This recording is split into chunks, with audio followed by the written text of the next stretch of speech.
निकालना क्या है, आयतन। और ये 13.1 से भी आसान है। अब आयतन निकालने के लिए, किसी भी ठोस का आयतन निकालने के लिए आपको सिर्फ ये देखना होता है कि वह ठोस किन किन आकृतियों से मिलकर बना है। यदि मान लीजिए कि एक ऐसा कोई ठोस है जिसमें क्या है, बेलन है, और बेलन पर क्या कर दिया है, बेलन पर क्या कर दिया है, एक शंकु दे दिया है। बेलन पर क्या बना दिया है, एक शंकु बना दिया है। और कह रहा है क्या कि इस ठोस का आयतन क्या होगा।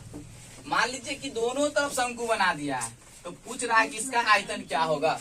कुछ नहीं करना है, जितना शंकु इधर है उतना ही शंकु इधर है, तो 2 इंटू शंकु का आयतन, 2 इंटू शंकु का आयतन।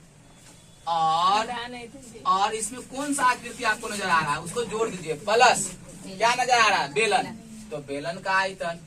अब सेम टू सेम उसी प्रकार से अलग अलग निकाल लेंगे, उसी प्रकार से अलग अलग निकाल लेंगे जिस प्रकार से हमने 13.1 में पृष्ठ क्षेत्रफल के लिए क्षेत्रफल का फॉर्मूला, जैसे बेलन का पृष्ठ क्षेत्रफल आ गया तो बेलन का वक्र पृष्ठ क्षेत्रफल निकाल दिए थे। अर्धगोले का वक्र पृष्ठ क्षेत्रफल आया तो अर्धगोले का वक्र पृष्ठ क्षेत्रफल अलग निकाल दिए थे। और अलग निकालने के बाद अंत में क्या किए थे, जोड़ दिए थे। उसी प्रकार से इस चैप्टर में भी आपको क्या करना है, सबसे पहले क्वेश्चन पढ़ना है और क्वेश्चन को समझ करके एक आकृति देखना है कि आकृति क्या बन रहा है, और उस आकृति के अनुसार उस आकृति में जो जो रहेगा सबके आयतन को जोड़ देना है। यही इस चैप्टर का क्या होगा, आपका ट्रिक हो जाएगा।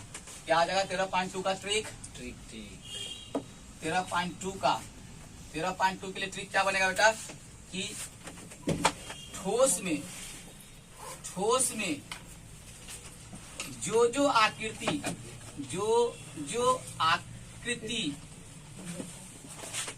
दिखाई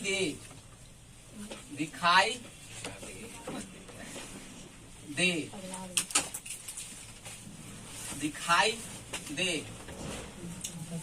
उनको जोड़ना है। लेकिन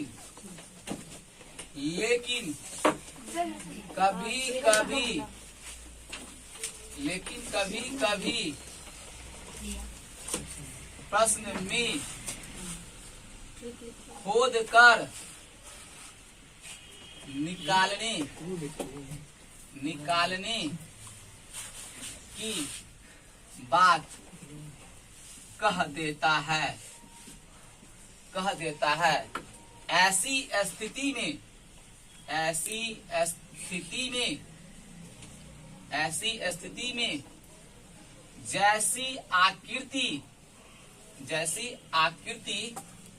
जैसी आकृति निकाली जाती है